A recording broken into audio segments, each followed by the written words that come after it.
Welcome back, everybody, to Hoops Woo, woo. HD. This is our weekly Hoops HD report. I'm your host here in the middle, Chad Sherwood. Joined by, we got David Griggs, we got Joby Fortson up top from Bracketeer.org, we got Rocco Miller, and back with us for the first time in a while, John Stalika. John, where the hell have you been?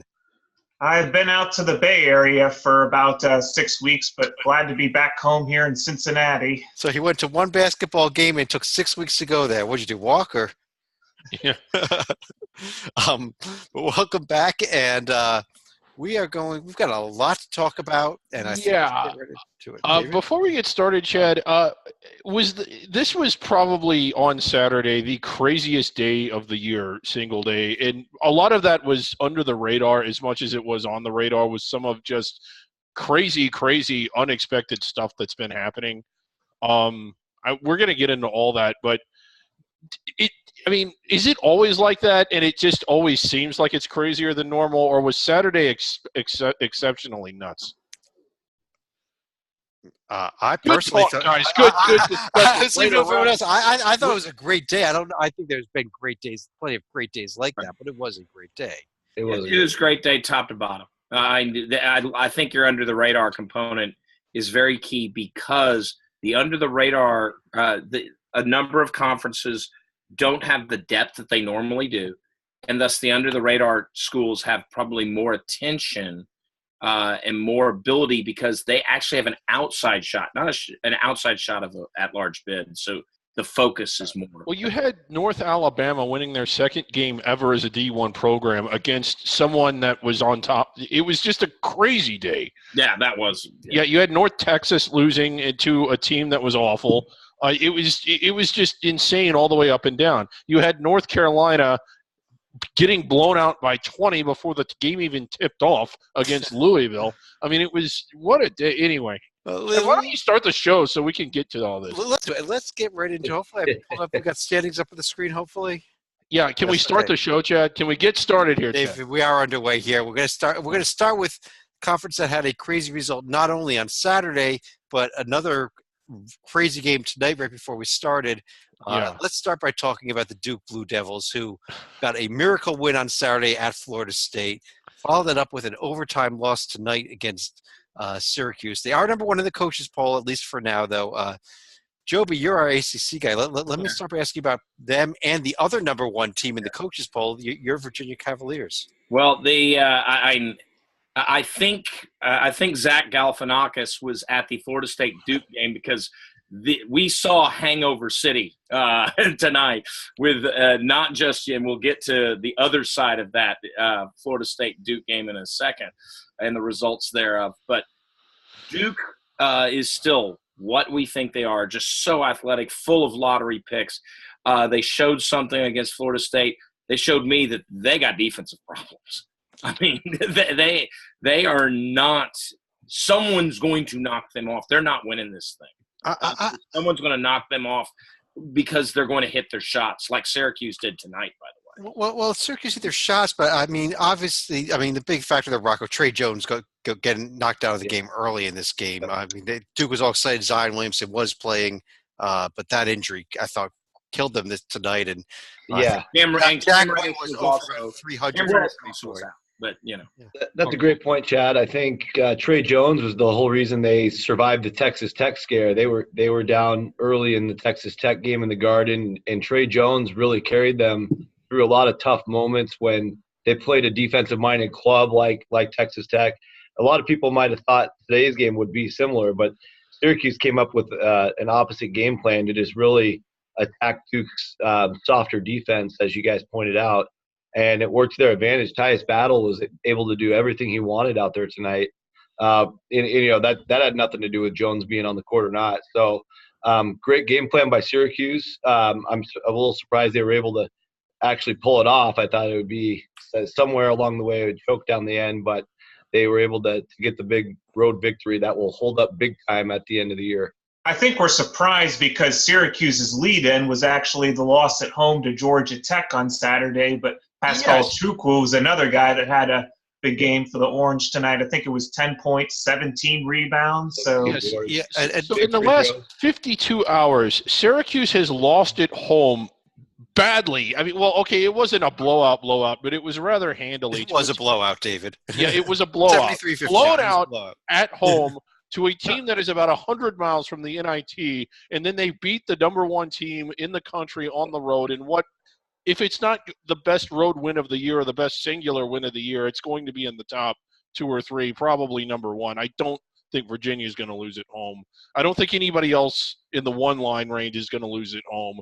What a turnaround for the Syracuse Orange. Yeah, look at that. Now they've won at Duke and at Ohio State. They've lost at home to Old Dominion and Georgia Tech. I mean, this is an insane-looking profile at the moment. And, I think we got to point out that, one of the reasons they did win today, though, was what I thought was an absolutely horrible call. At the end of the first half, Elijah Hughes hits a shot from 3/4 court. Foot on the line. His foot was on the 3-point line, which makes it a 2-point basket. You've got to be outside the 3-point line, don't you? Yeah, his foot was on the line. And that thing almost hit the scoreboard. That's how crazy it was. Right. And you hold up the rule, it clearly states that his foot cannot be on the line. But there's a lot more to discuss in the ACC, though. Yes.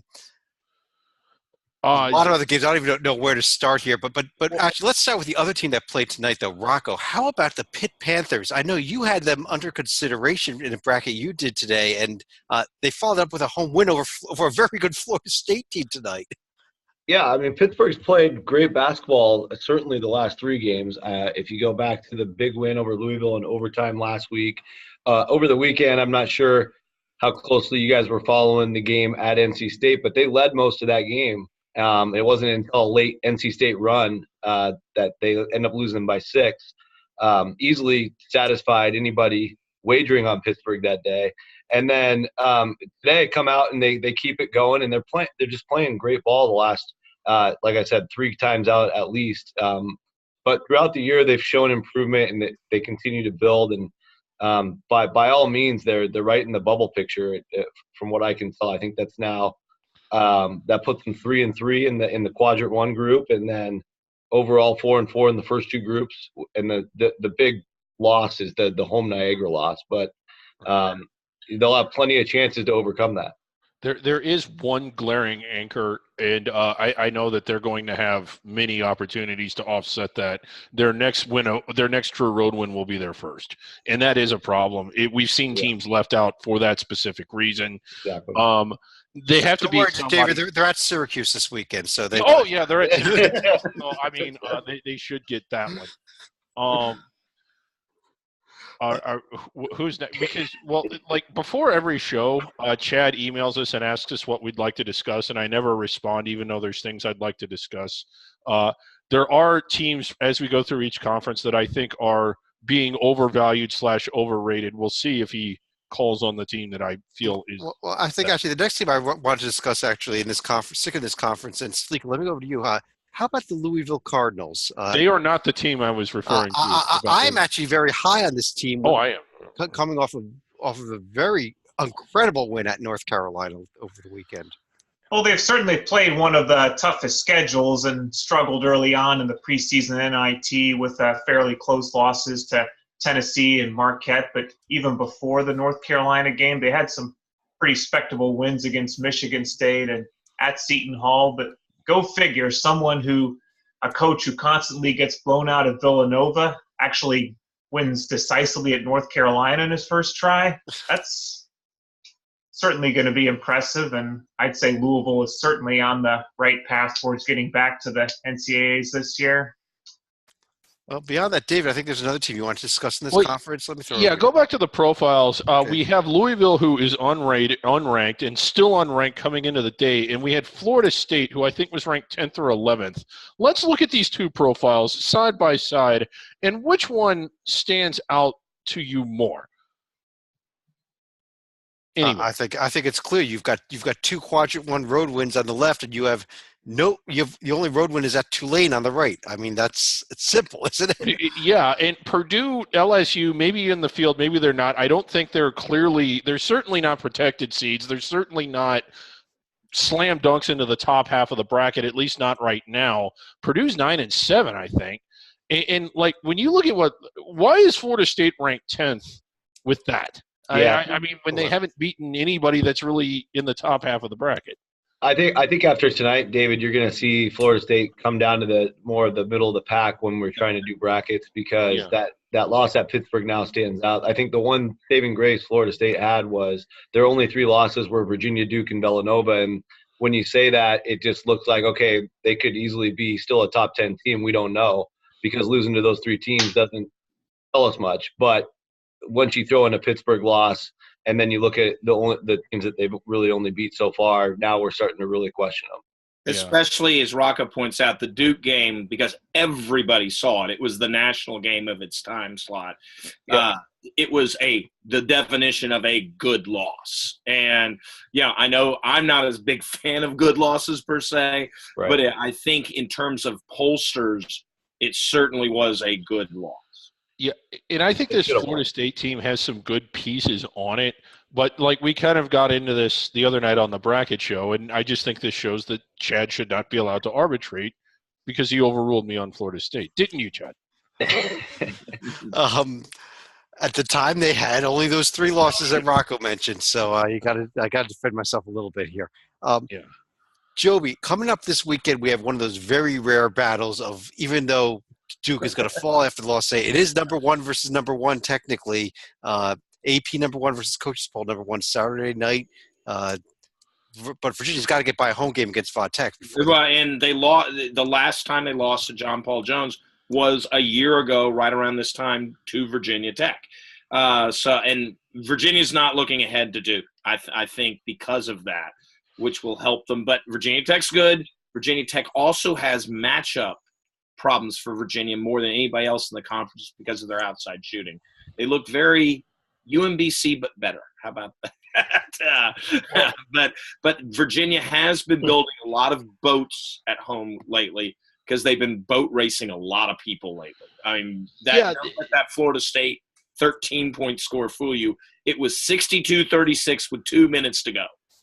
and the subs gave up 16 points in 2 minutes. And by subs, I mean the manager was out on the court. What would you think Virginia Tech's biggest win is? Because it looks like while they've been bloating out their record and winning their games, they haven't exactly been pasting teams that aren't ranked teams. Well, Purdue, I'd say Rocco's Washington team and Purdue. 2 teams that are in the field, believe it or not, I have in the field. The Washington we can argue all day on. Yeah. But they're wearing dark jerseys, right? Oh, right. Yes. Yeah, well, on paper, okay, Joby, I agree with you on the matchup standpoint. I really think Va Tech UVA is fascinating from an X's and O's, but on paper, there's a few planets in between Virginia Tech and Virginia. When your best wins are Purdue and Washington, that's just not quite. Va Tech's lost 1 game, David, and it was by a point. They're 1 point away from being undefeated. Oh, yeah, they've really shown that they can run roughshod over NIT teams. I mean, I give them that. But, I mean, up until now, they just haven't played anybody in the same universe. I think you're undercounting a very good Purdue team because of their record. We'll get into it later, but I think that's the only – Purdue because of their record, yes. That's probably the only win of note that Penn State has is against Virginia Tech. Yeah. Virginia Tech's just in a situation where you're kind of left with just giving them the benefit of the doubt until they really start playing the meat of their schedule. Everything's based on a foundation of sand and not concrete at this point, but that gives them the biggest range of volatility once they do start playing their big games. Good call. I just like picking on Chad. Well, what other teams? Yeah, it is a fight for first place. The Duke-Virginia game is not a fight for first place right now. Yeah. Virginia Tech is a fight for first place. Huge week for Virginia. How about the week ahead for North Carolina? Rocco, is this Notre Dame team one of the teams that just could make a little bit of noise still here? I mean, not really on anybody's radar, but they don't really have any bad losses, and they have a solid overall record. Does Carolina need to be a lookout after what happened against Louisville? I mean, possibly, but I saw Notre Dame play in person already this year, and they don't have the kind of talent that they've had in years past. They do have a great coach still, of course, Mike Bray, and I think they will knock off a couple of teams just because they're fundamentally sound, play good team basketball, but they don't have a guy that can just take over the game this year. And so asking them to go and asking me to go predict them to win at North Carolina, I'm just not going to do. Okay. And I honestly don't think they're a tournament team. I don't think they'll have enough on the resume by the end to do it.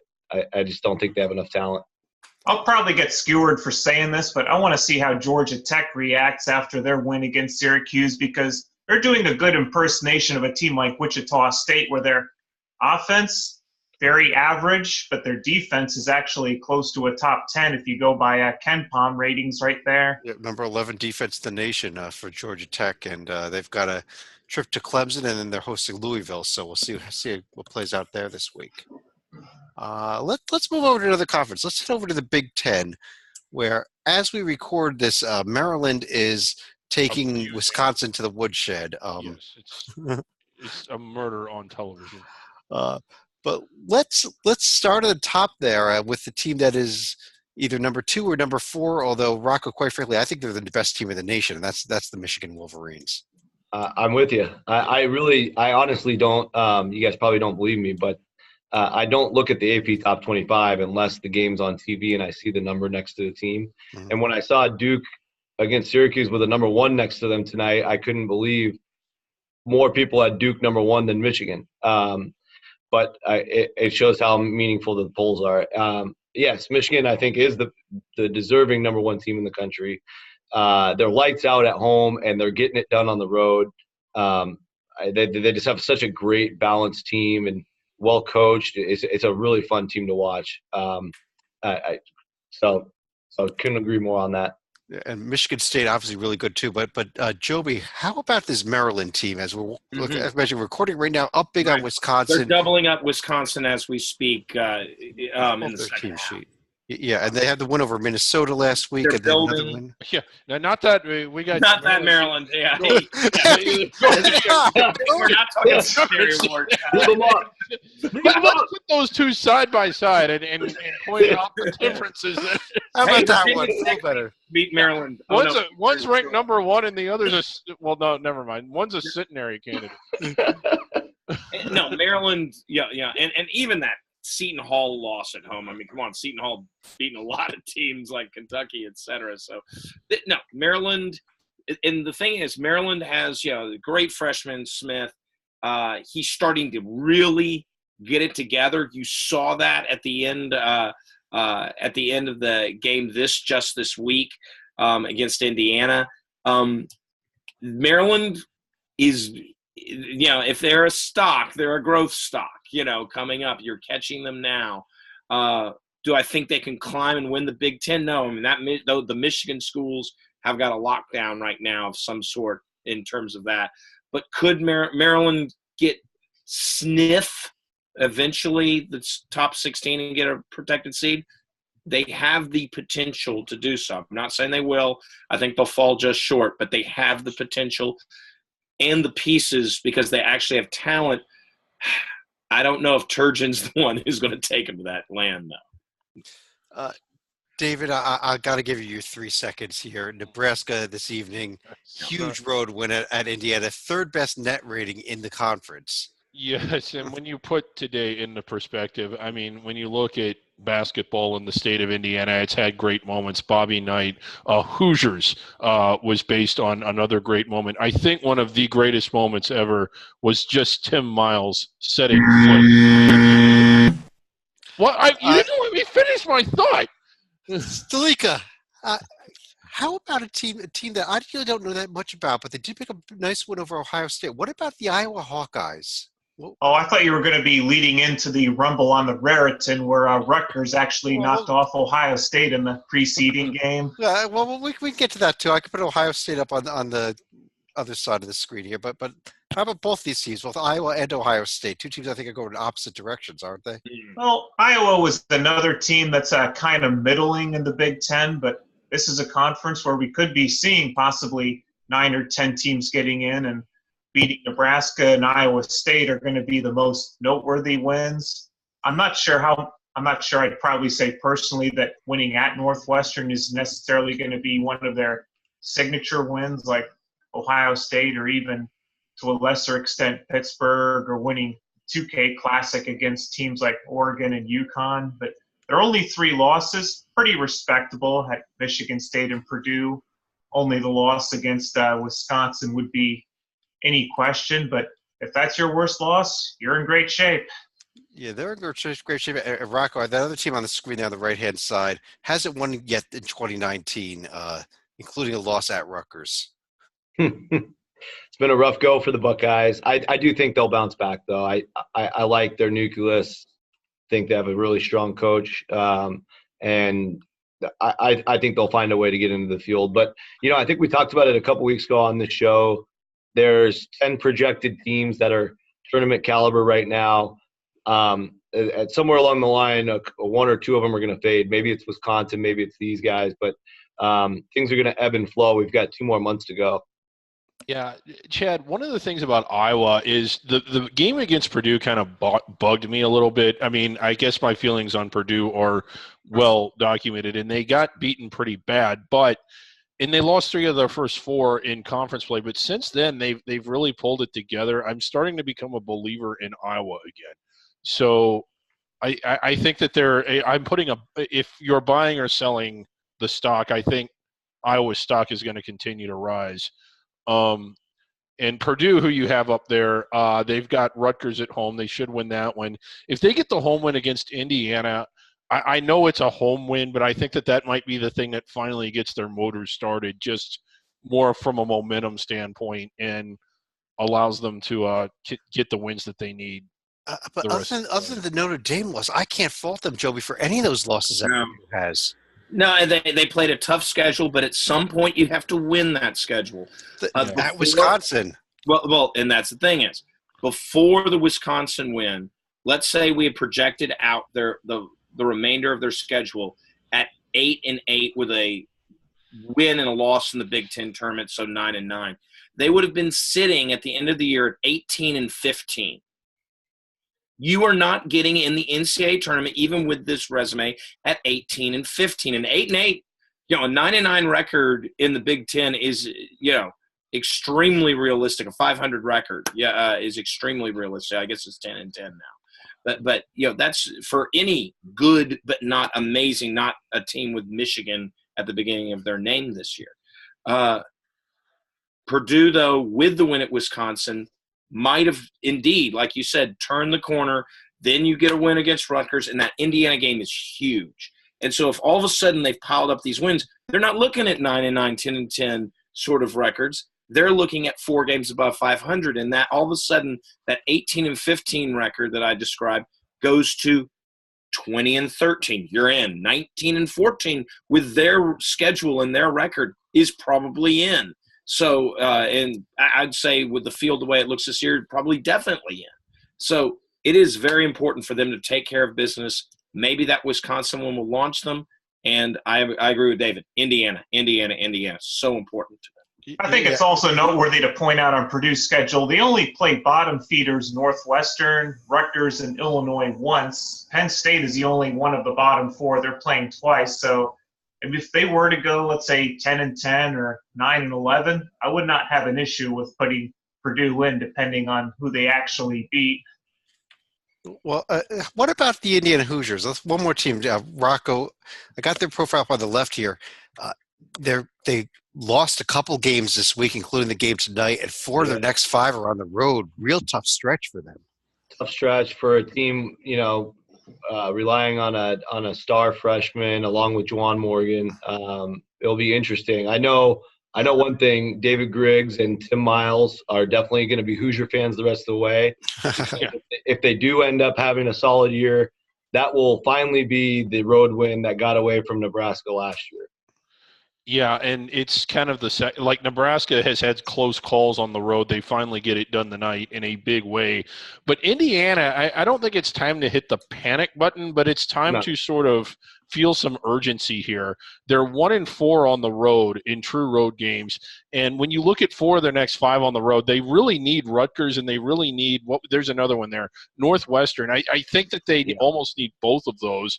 Yep. Because they're going, that would get them to 3-6 in true road games, which is not good, but not awful. If they don't get any of those and they fall to 1-8 in true road games, are you starting to say bubble, or even outside the bubble? Better not lose to Illinois either. Yeah. Well, that would make it about a 7-game losing streak at that point, because they're not. Right. If you're going to assume they don't lose, assume they don't beat Michigan at home. Also, there, it's right. I mean, the one home game in the middle of that stretch is Michigan. Yeah. Let's take a look quickly at the upcoming schedule here in the Big Ten. And David, what games are you circling as they come up on the screen here? Okay, they'll be up here.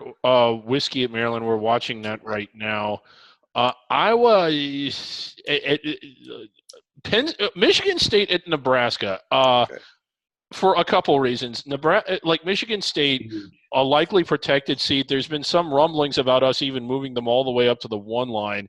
Nebraska, probably 8-9 seedish type team, but a real home court hero. Like, it is harder to win at Nebraska than it is to win at other teams that are not ranked in the top 25. It's harder to win there than it is to beat teams that are in the top 25. I think that's not going to be an easy game for Michigan State, and the Nebraska fans are going to be jacked. I'm probably really looking forward to that one. And, of course, Indiana-Purdue. It's always great, and this time it's kind of a stakes game. Let's go over to the Big East, and Stalika, now that you're back with us, you being our Big East guy here, you want to talk about your Xavier Musketeers, or you want to talk about a good Big East team? No, we can discuss Xavier because they're actually doing a little bit of a sabotage on their own. If you saw their game against Butler yesterday, where they were kind of going back and forth, you had a couple runs going, but Butler looked like they had Xavier dead and buried with a 10-point lead with 4 minutes to play. That's not the type of game they usually blow, but Xavier throws some pressure at them. They start missing free throws in critical junctures, and at the end of the day, Xavier escapes with a 1-point win and suddenly puts teams like Butler, and even Creighton also had a bit of a tough week, losing back-to-back home games to Marquette and Villanova.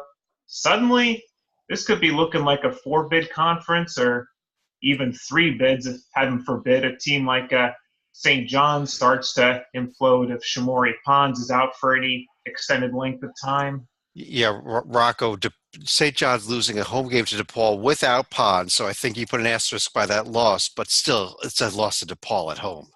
Loss to DePaul at home, it's a tough one, and, you can only forgive them so much for that. But I think, to be honest, I think DePaul is much improved. Yes. They just beat Seton Hall and St. John's back-to-back. And the interesting thing about this league is, if DePaul gets another win, I think even KenPom rating-wise, all 10 teams are inside the top 100 once DePaul makes another move. I think they're at 105 right now. Yeah. So that's the crazy thing, is because we got used to this league putting out 6 or 7 teams into the tournament. Now we're looking at only 4, or like John said, it could be as low as 3. But we've got so much balance. Every time any 2 teams in this league play, it's like a war. I got the chance to watch that Georgetown-Providence game over the weekend, and it was like one of the most entertaining games I saw, and it was for the losing team just trying to avoid the basement. Not just 5 or 6 teams getting in, but we're also used to seeing 2 protected seeds every year, at least in the formation of the new Big East. Now Marquette and Villanova may end up filling that void, but even that's not 100% guaranteed right now. Yeah, Villanova, who we were, or at least I was pretty down on, 4-0 in conference play, and they haven't exactly had it. It's not like they've been playing the bottom of the basement at home either. Is Nova finally back, or are they going to continue to be inconsistent the rest? Well, they haven't played Marquette yet. They haven't played Seton Hall yet, so I don't think they've played the top yet either. They won at Creighton, which is nice, but Creighton just is a team that doesn't lose to bad teams, but doesn't beat good teams this year. Fair enough. But how about the team on the left there, Joby Butler? Killer week for them. 2 1-point losses this week. Yeah, we joked a couple of weeks ago saying, well, that team got a good win. They beat Butler. Well, that team got a good win. They beat Butler. At some point we go, maybe Butler's not that good. I think we're starting to get to that tipping point of maybe Butler's just not that good. What an awful Saturday, Sunday for the Big East. We talked about St. John's loss, talked about Butler. We've referenced Creighton. Oh, my God. I mean, you almost couldn't have plotted out a worse weekend in a lot of ways, from that standpoint. Butler, like its other Big East brethren, needs to pop out from the crowd. Luckily, as Rocco pointed out very accurately, everybody's in the top 100 in the net. And that's the key one. Put KenPom to the side. In the net, they're all – Georgetown's, I think, 101. Everybody else is top 100. That means a team that goes out and goes 12-6 is going to have a lot of good wins and be able to climb into the tournament. I don't think Butler's that team. There is one alarming statistic I saw on one of the Butler boards earlier today. Guess what Laval Jordan's record on the road is in his 3 years as a head coach? Well, I know what it is this year. What is it? Most of this is going to be skewed from his time in Milwaukee, but it is 5-24. Ooh, that's rough. And guess where their next road game is, and that's going to be at DePaul, which is suddenly looking like a real snake pit, as the puppet likes to call it. Yeah, and when you look at this, it's just got to – this happens every now and then. A loss by 3 to Indiana, 1 at Seton Hall, 1 at Xavier. So essentially they're 3 plays away or 4 plays away from being so far inside the bubble that they're like on the 5 or 6 line. Yeah. One quick team, Rocco, on the right there. I've got the one team in the Big East that I think is not only solidly in the field, but could be vying for protected seed. How about Marquette? They did have a good week this week. They had a real nice week, and I looked at Marquette pretty hard during my bracket exercise the last 24 hours, and so I think they're a strong candidate to win the league. I think right now, if you had to guess, it's probably down to them or Villanova, but so much more basketball to go. I guess the only warning signs is when they got blown out by 20 at St. John's, and they didn't show up at Indiana either. So those types of warning signs scare me a little bit for the future. But when they need road wins. Well, Rocco, they were just, I mean, come on, it was January 1st. They just had too much of a New Year tonight. Well, the Indiana, I'll give them that one. But the Indiana game, I was really shocked when I saw that score on that night. Although it was like the second week. And we didn't know how good Indiana was. I mean, I think we all can agree Indiana is a strong tournament team right now. Well, not if I would not have said that. Game. I mean, Yeah, Joe, but here's the upcoming schedule coming up for the Big East, starting with Marquette, Georgetown tomorrow night. But, I mean, is there a game you're circling here, really, or is it kind of let's see if a team can pop out. Like I said, we discussed. I was the one even discussing them. St. John's at Butler is going to play a big role. Can St. John's be that team that pops out? They've got the underlying good record. They have now a couple of decent wins. Can they win on the road at Butler? If they can, they have the potential to be that team that goes 12-6, 11-7 with enough good wins that they become that 4th Big East team. But they could also play much like they did last year. How serious this Pons injury is, that's a big deal. So, and I don't think they're going to get a pass for too long if they go on a losing streak. So St. John's season isn't in the balance at Butler, but man, we're going to look back and say this is a big game. Let's move over to the Big 12, where as we record this, Kansas is actually down 2 at home to Texas. David, you're talking about how schizophrenic Syracuse was. I think we could add Texas as a close second, can't we? Yeah, absolutely. So 2 things at play here. You've got a Texas team that's all over the place, a win over North Carolina on a neutral floor, and a loss at home to Radford, who by Big South standards is good, but by tournament standards really isn't. And you also have Kansas still trying to adjust to life after the injury bugs hit without having any real post play. And can they do it? So even though we're to January, even though we have a good feel for a lot of the teams by now, you're sort of going through that exercise again with Kansas to see what they're going to look like without 2 key players due to the injuries. And if Texas wins tonight, it's a huge win for Texas, but is it also an indication that maybe Kansas is waning? Well, Rocco, I actually heard today that they're trying to get D'Souza now reinstated. They've reapplied for his eligibility to try to help out at Kansas. I did not. I did not hear the news. Yes. They tried. They've said that he's now set out half the season, which is the normal penalty is, I believe, a third of the season. It's 9 games typically. And knowing Kansas's luck in these types of scenarios, they'll usually get their way. Right. But if they can't get him reinstated, struggling at home tonight with a Texas team that is the exact opposite of a home court hero. I guess we can't call them that. Yeah. But let me pull the rest of the schedule back up here from this past week. And I don't know, what else did you see this week, Rocco, in this conference? Well, I saw an impressive week, a little bit under the radar, not to steal the real term of under the radar, by Oklahoma State. I was impressed the way that they fought off Texas, who kind of desperately wanted to win that game, and then went into West Virginia and kicked them while they're down.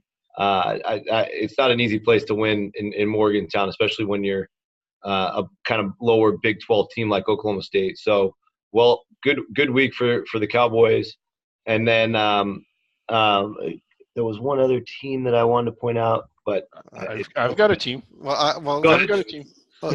David, yes, is this what you're talking about? 0-2 with 0-2 on a very rough week this week. But can you talk about this TCU profile here a little bit? Well, the profile is that it's lousy. There's nothing against anybody that's solidly in the tournament. If you use your imagination, maybe you could get Fresno State in there, but probably not.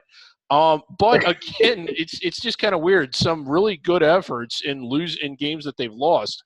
Right in there with Oklahoma on the road. Right in there with Kansas on the road, albeit against a depleted Kansas team. But a team that's getting a lot of.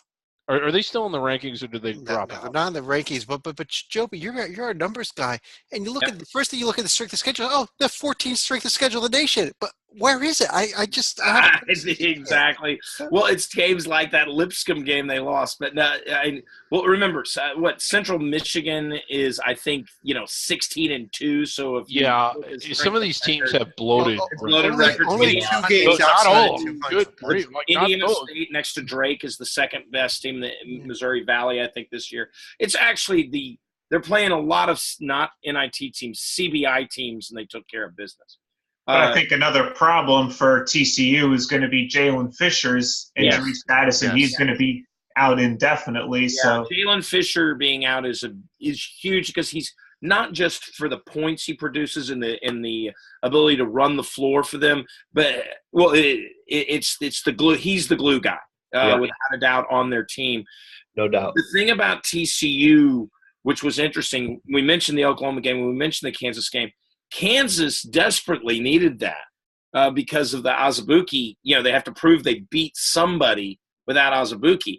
So they got a little goodwill that they're right now pissing away against the Longhorns. No, they just took a 4-point lead, actually. Yeah, but the fact of the matter is, well, maybe that TCU win, which it was a lot closer at the very end. I mean, Kansas made free throws to make it 9.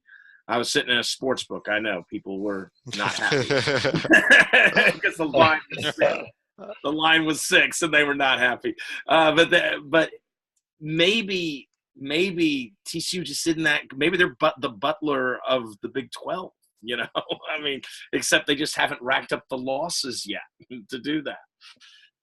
I think the one other notable game in this conference this week, Rocco, on the right side there, K-State, the win at Iowa State, really desperately needed that game, and they were down that game. Yeah. And Wade came back. He didn't play a lot of minutes, but I think just his presence gave the team confidence, and Brown took over at the end to seal the deal against the Cyclones, and that was huge because in a bubble scenario we're looking at today, that gets them back on the right side of the bubble in my opinion, and I think if Wade can keep growing back into health, from just seeing a lot of other guys coming back from injury similar to his, probably take 2-3 games to get back into form, and they've got plenty of time to work him back into the regular rotation and be a strong team and be a dangerous team in the bracket. They could end up maybe near that 9 seed area that they were in last year when they made their Elite Eight run. Yeah, with that win, their profile looks pretty good because, they don't really have any bad losses. Even losing at Tulsa pretty strong at home this year. Yeah. Without that win, they're looking pathetic.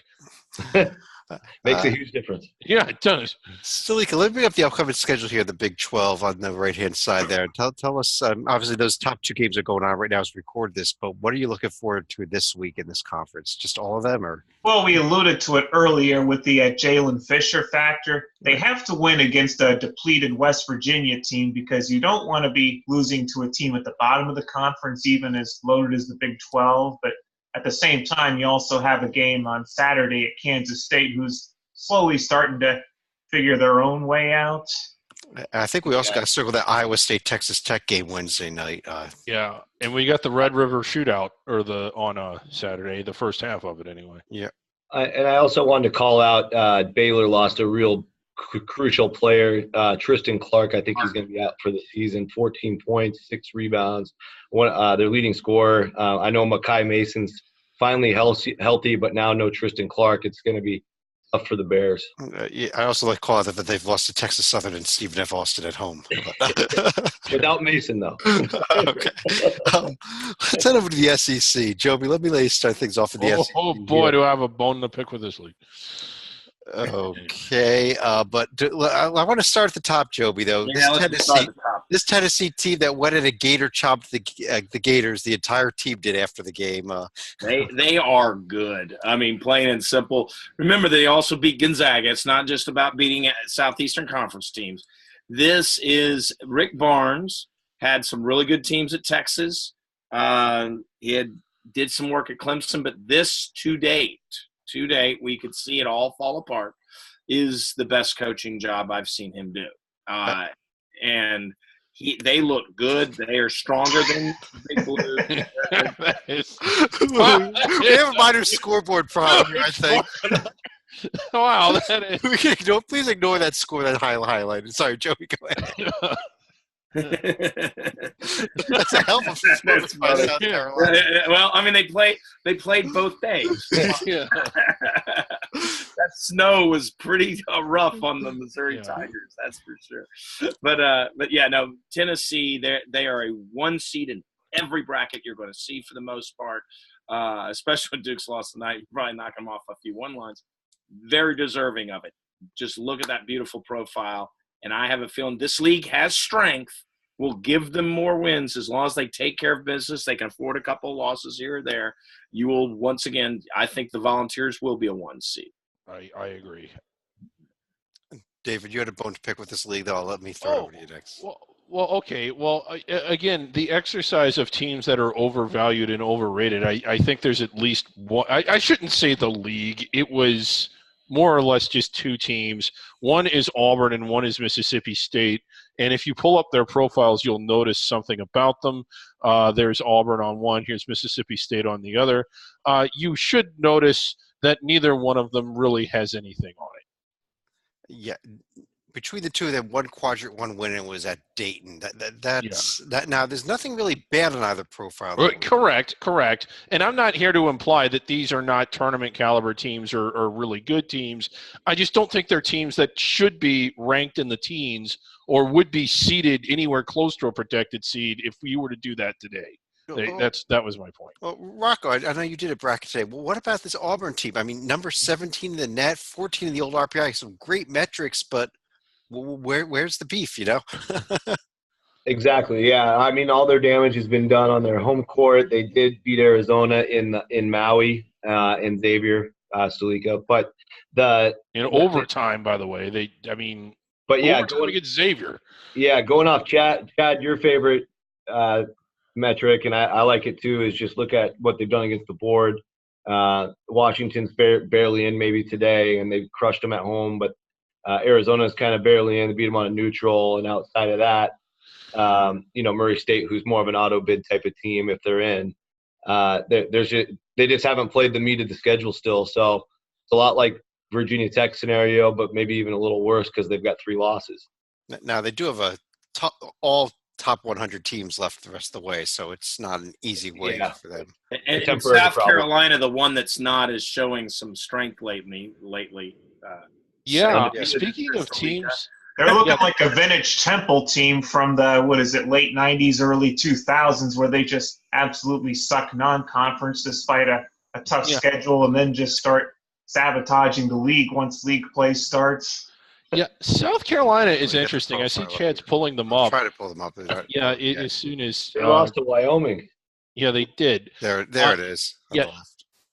Are they the answer to the question, which team is going to just explode in the second half of the season and go from on no one's radar that no one is paying attention to all the way to solidly in the field? They might. They got a long way to go still, David. They do, yeah. But their next look at their next 3 games. I think they're all winnable, and then they have Auburn at home, who we just got done talking about. If they win 3 of those 4 or all 4 of those 4, they'll still have a long way to go, but they'll be not quite as far as what they had 2 weeks ago. Yeah, their metrics are nowhere near consideration at this point also. I mean, all in the hundreds there. But Stalika, I wanted to bring you in on the team I pulled up on the right there. You also put together a bracket today where you ranked this team, I believe, as a 4 seed. And I don't know what you were smoking, but I want you to give you a chance to sell me on them. Ole Miss Rebels with that 241 non-conference strength of schedule.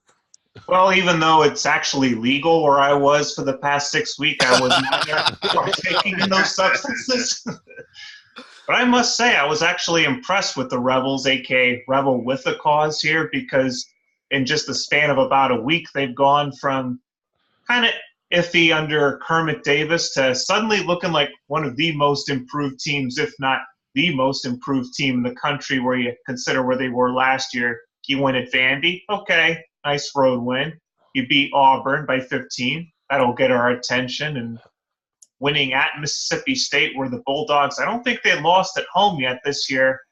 Suddenly, you've got my attention as a team that could certainly be a viable noisemaker. And if you look at their upcoming schedule with LSU, Arkansas, and at Alabama, the opportunity is certainly there to continue to climb. Well, yeah, this team has my attention too, Stalika. They just don't quite have nearly – yes, you displayed that this team has your attention when you posted your bracket today. Well, but I will defend Stalika. The J&G has them 15, which is a 4 seed. Oh, for God's sake. I mean, I'm just saying I probably would put a Kentucky to use the same conference ahead of them. But the fact of the matter is, those are good wins. They don't have necessarily bad losses necessarily. Cincinnati you could argue over, but they're probably still in. Yeah. And the fact of the matter is the middle and lower half of this bracket just hasn't gelled yet. And so a team that's done exactly what Stalika said over the last week, you got to look at. Oh, yeah. And I'll say this for Ole Miss. It's a real pick. Yeah, I think Florida State, who lost to Pitt. Oh, I like them more than Florida State, yeah. Yeah, that's the point. That's the teams they're competing with, though, for the 4 line. That's exactly the type of teams.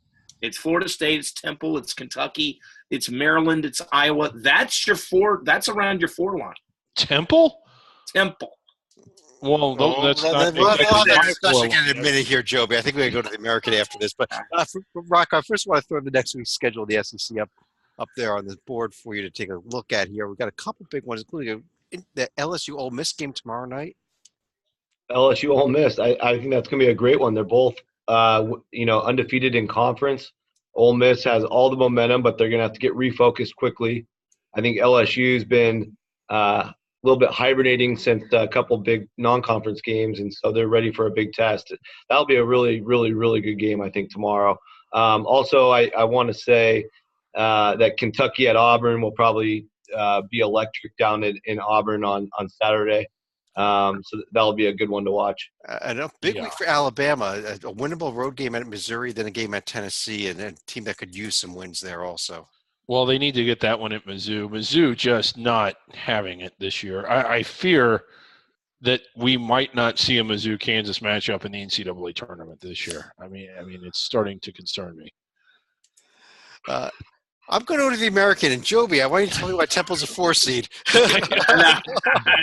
They're 6 right now. but they're the type of team. Temple, hey, they beat Houston, as we know. Yeah, I mean, pull up the profile. It's actually better than you think, sort of thing. But, yeah. There you go.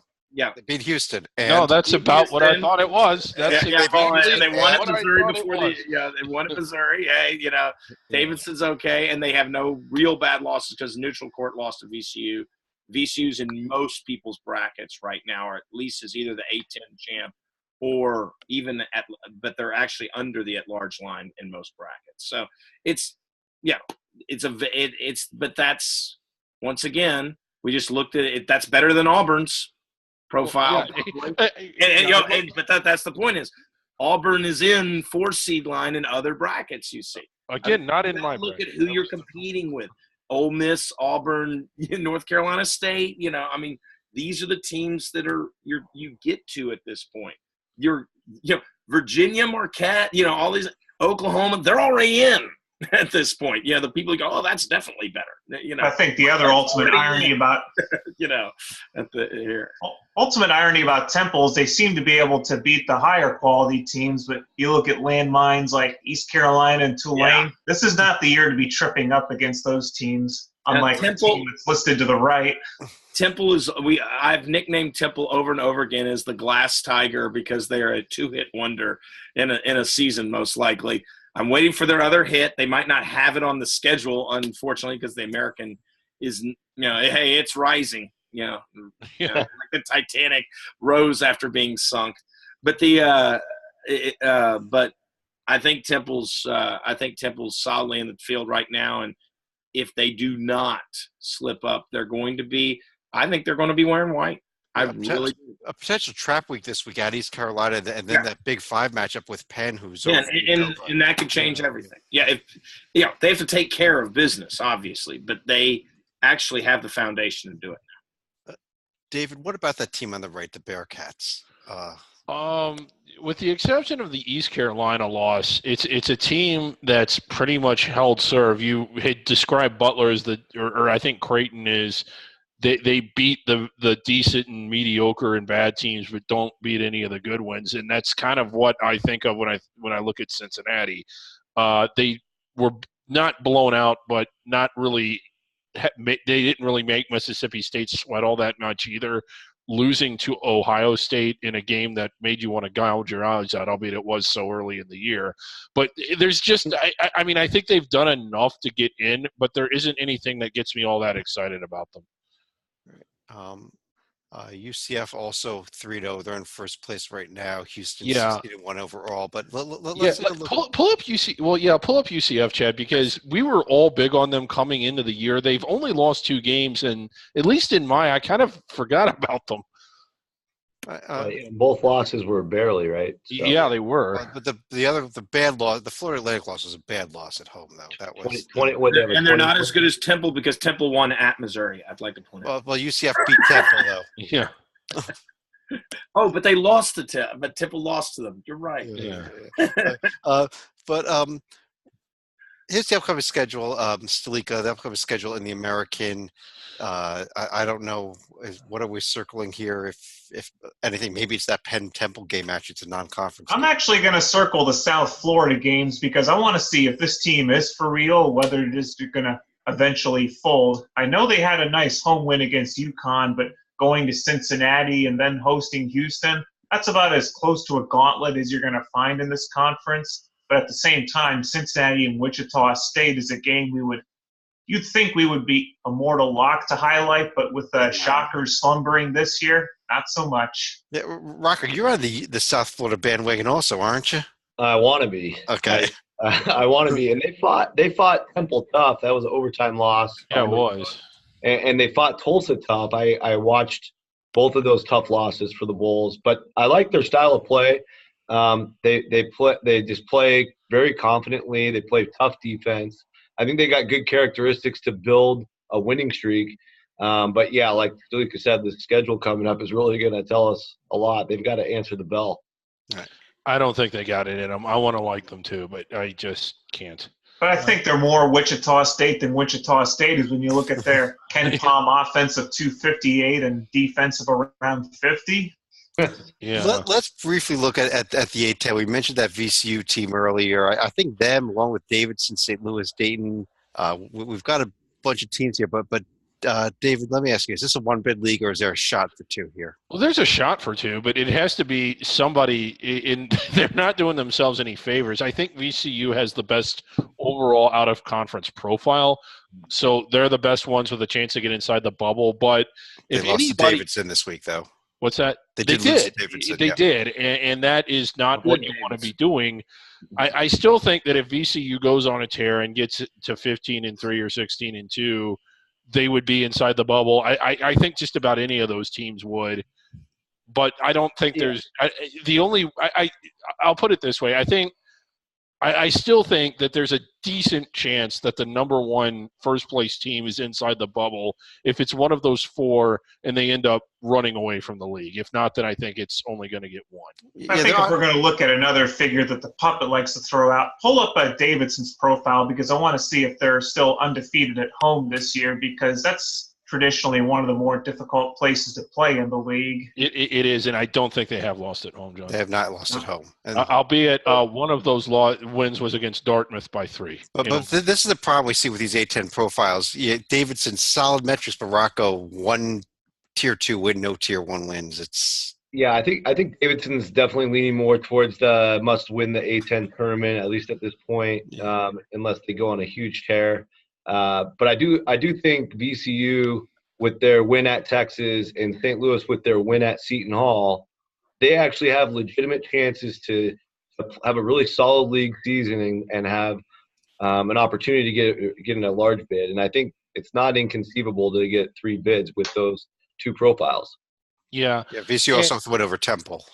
Right. And when you look at VCU, when you look at these 2 profiles, I think if you look at VCU, if they can avoid losses to teams outside the top 60 the rest of the way, I think they got a chance. I think Chad just did something unintentionally funny a moment ago. I'm like, was that really Ain't Lewis? I saw him typing him up. It ain't Lewis. Okay. Quickly, the upcoming schedule in the Atlantic 10. We've got, let's see. Very quick. Very quickly. There's actually a good game here. Yeah, Dayton and VCU is a good game. Yeah, Dayton is not one of those tournament teams, even though they did get a nice win over Butler, but who hasn't, as we said. But Dayton has the potential to go out and beat you on a given week. VCU needs to take care of business at home to get that bid that we're talking about. Let's talk about a couple of really good teams here. Let's start in the West Coast Conference with Gonzaga and Rocco. The Zags did pick up the win at San Francisco. The Dons tried to make a game of it, but I just don't think they had enough. Oh, my gosh. I'm not sure if you guys stayed up for it. It was incredible. Oh, it was fantastic. I know the margin was 13, but with the under 4 timeout, it was tied, wasn't it? It was just San Francisco. San Francisco actually took the lead with about 3:45 to go, and that was their last lead. I think they were up by 1. I think it was their last point. Probably, and it got really out of hand at the end. I don't know if you guys saw the clip that's been all over where the Gonzaga saved the ball out of bounds, but the guy was 6 foot out of bounds when he saved it, and the ref just let him play. Anyway, a lot of conspiracy theories going on for people betting on that game. But anyway, I think what the game did, especially that first 36 and a half minutes, where it felt like a heavyweight fight, at least for West Coast Conference standards. It was just phenomenal basketball. It was on at the same time as the Husky game, and I was honestly watching this game more than the Husky game, and because it was just was I. It was great basketball. It was incredible. And it was, I've only lived in San Francisco 5 years. It was easily the biggest college basketball game that's happened in this city since I've lived here. And it was just cool to see the atmosphere and a packed house. It was rowdy. The team responded. I think this team's pretty special. I'm just concerned about the overall opportunities left to actually get in. I spent enough time in the Bay Area to hear some of the local radio hosts opine would San Francisco actually win the Pac-12 this year were they to play that schedule? Maybe. Well, maybe. I mean, Talika, we've been joking about that here locally for about 4 weeks. Yeah. Now, okay, Gonzaga is a 1-seed caliber team, in my opinion. Yeah. Right. And I know Frisco was at home. I mean, I know that USF was at home, but for 36 minutes, they were right in there. They're not going to – I don't think they're going to beat Gonzaga on the road or on a neutral floor, which is like when they would face them again. But this is a team that took Buffalo to the wall. And I know no one watched it. Well, everyone here did, but not a lot of people are aware of that game. And everybody is swinging from the nuts of the Buffalo Bulls, but no one – like San Francisco, that was another game where at the under 4 timeout, I think it was tied, wasn't it? It was. Yeah, they were right in that one. That game felt exactly like this one until all hell broke loose the last 3 minutes. San Francisco, though, has a St. Mary's problem. They don't have the win. They don't have the win. And that's a fair observation. And that's what brings us to this upcoming schedule. I mean, San Francisco really can't afford to lose any other games other than the Gonzaga games the rest of the way. They got to win at Pacific this week. They got to win against BYU. And they probably need St. Mary's to continue winning because I think that's their most notable win so far. And it's unfortunate San Diego tailed off because San Diego showed some strength out of conference. And given more weight. Loyola Marymount got off to that amazing start too. Though it's more about San Diego with their strong wins. And it's a shame because now a loss to San Diego doesn't carry the same weight because San Diego hasn't taken care of their own business. Yeah, they've fallen a little bit, but I think St. Mary's has really started to come back up. And, I think BYU is solid again, at least, for WCC standards. There's actually 6 decent teams this year, which is usually just 2 or 2.5. And while that's true for us, I don't know if the committee will actually recognize. Yeah, that's the mystery. Because you're talking about an 11-7 St. Mary's team right now, an 11-8 BYU. I think the West Coast is on par, if not better than the Pac-12. At least at the top in the middle, but and the bottom. Well, I mean, no, not the bottom. Well, actually, Portland's but the fact of the matter is, it doesn't. At some point, unfortunately, the name on the jersey carries something, and it's a shame. It shouldn't, but it does.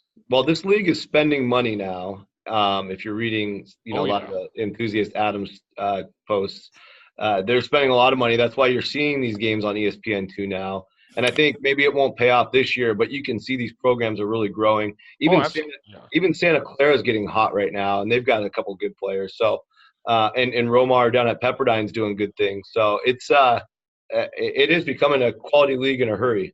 In fact, I think the league is also investing in Orleans Arena where they can keep that conference tournament site for the foreseeable future as well. What is that Gonzaga Pepperdine game? The Palsies together again.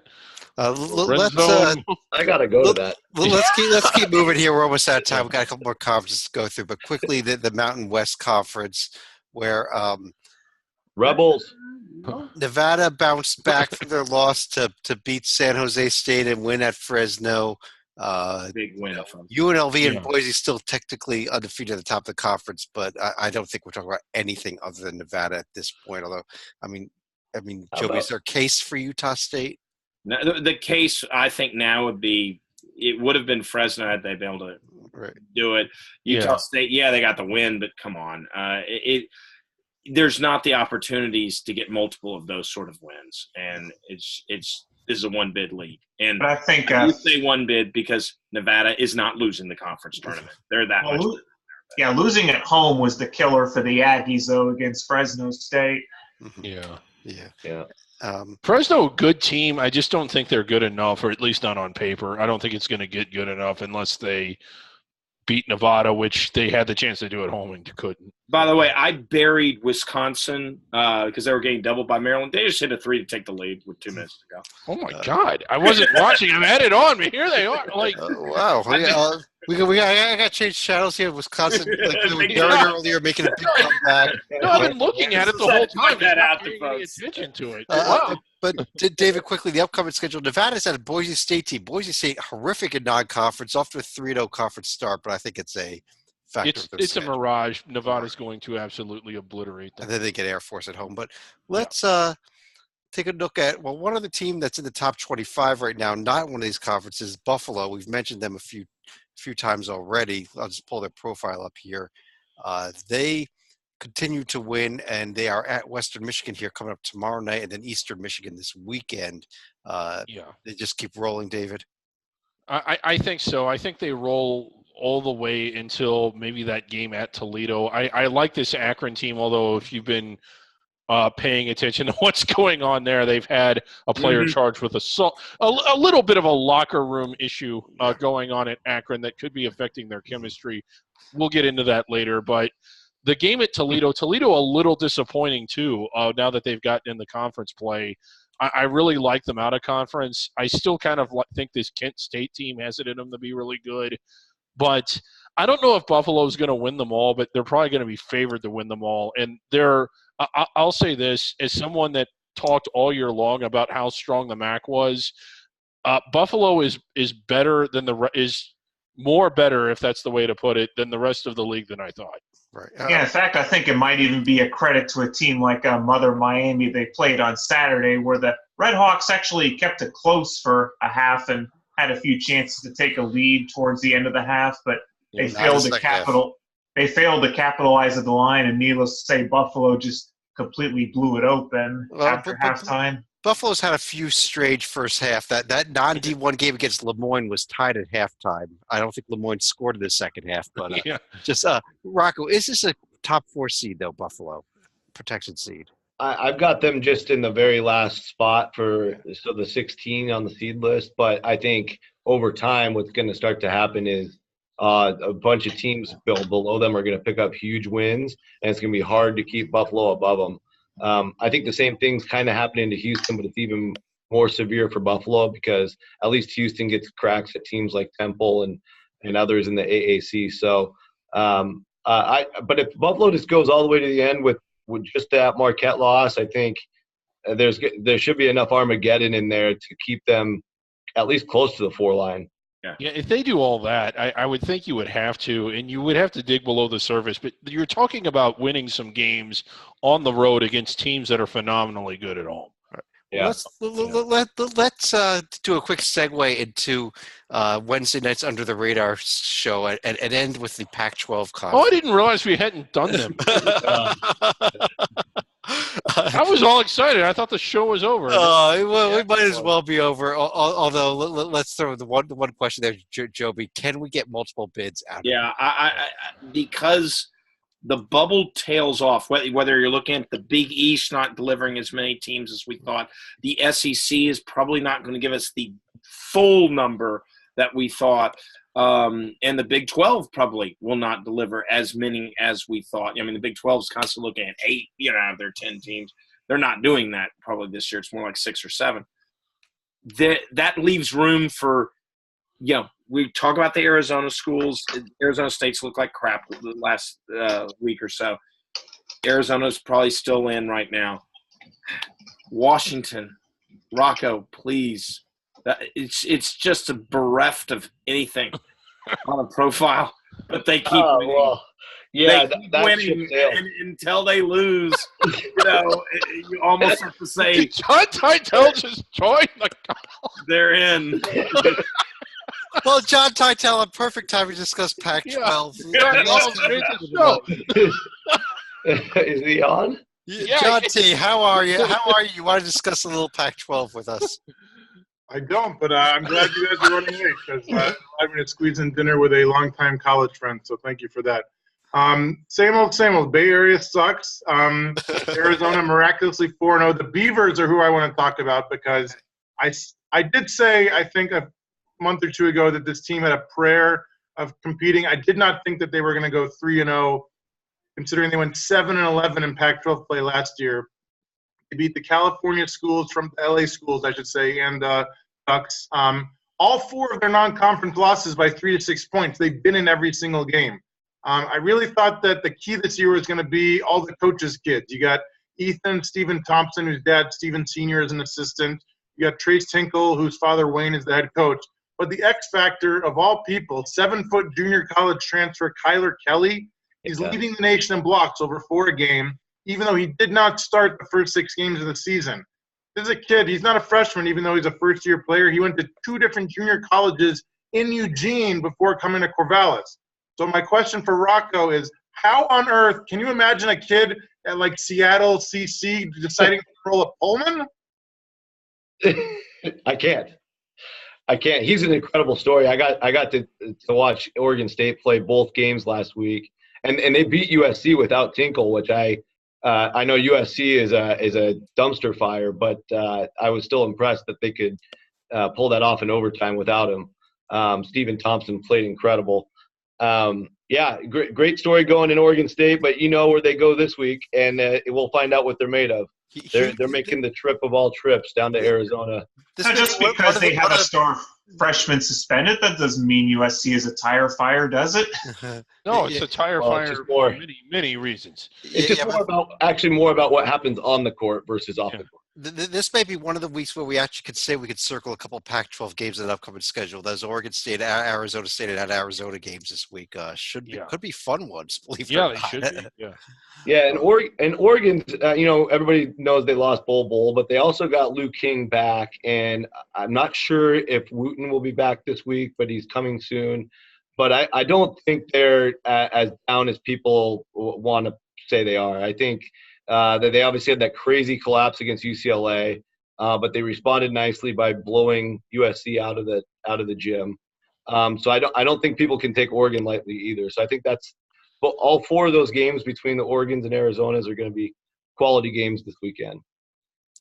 Those may be the only games worth watching in this conference, though. I wouldn't worry wouldn't worry about Washington picking up 2 more wins that will not help their profile one bit. But well, Stanford's dangerous. Just ask Bobby Hurley. Just look at those ratings though across the board. Washington is constantly inside the bubble except for BPI, because the bubble's right at 50 right now.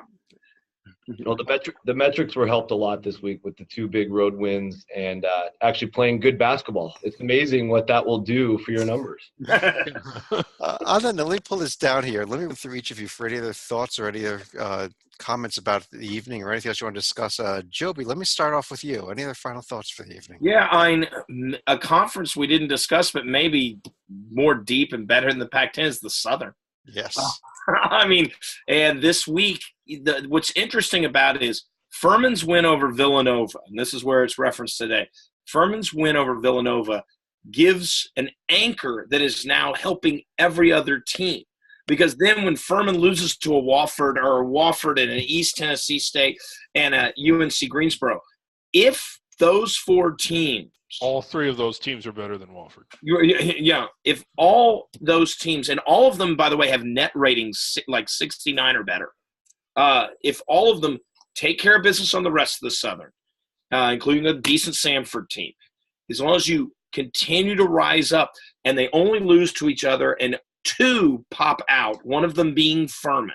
And Furman has to because they had the Villanova win, and thus the credibility outside the conference.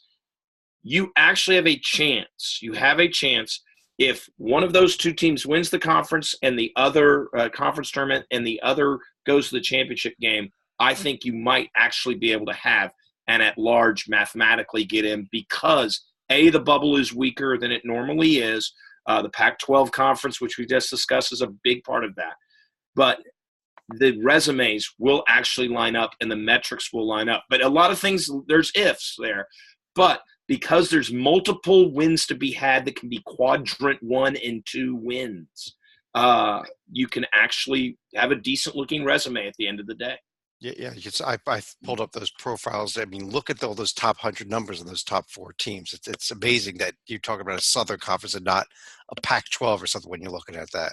Right, and more on them on Wednesday because we've been big on them all year. Stalika, you're up next. Well, a couple final thoughts here. Number 1, Maryland did hold on against Wisconsin after blowing, I think, a 15 or 20-point lead in the first half. 21. And ended up winning by 4. But the other final thought related to the Arizona-Stanford game, which I actually did see in the Bay Area. At times it did seem like it was Tucson North, but a rivalry that used to be pretty good in the late 90s, early 2000s. Arizona has now won 18 straight despite a career-high 29 points from KZ Ospala, who did lead the Cardinal to a win over Arizona State a couple nights later. I also highlight this game because apparently, according to Joby in the email thread, this was one of the bad beats because one of the Stanford's baskets came after the final buzzer. So, yeah. It was a 3.5-point spread, and Arizona doesn't play defense as you should when you're up with 2 seconds to go, up 5, and the Stanford goes down. They lay it in. Literally, the ball left the hand, and it was a good call. Left the hand a split second late as he was laying it in. 3.5-point win. No. 3-point win for Arizona. Nope. 5-point win. And I had Stanford at home.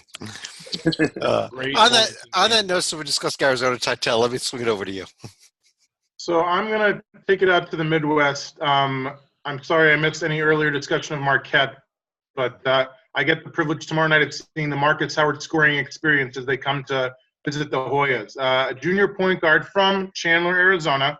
He's been ridiculous this past 10 games, 33 points a game over the past 10. He's made 73 through his first 17 games, which is just over 4 a game. If he keeps up that pace through the 14 remaining regular season games, he should have around 125 entering Big East tourney play.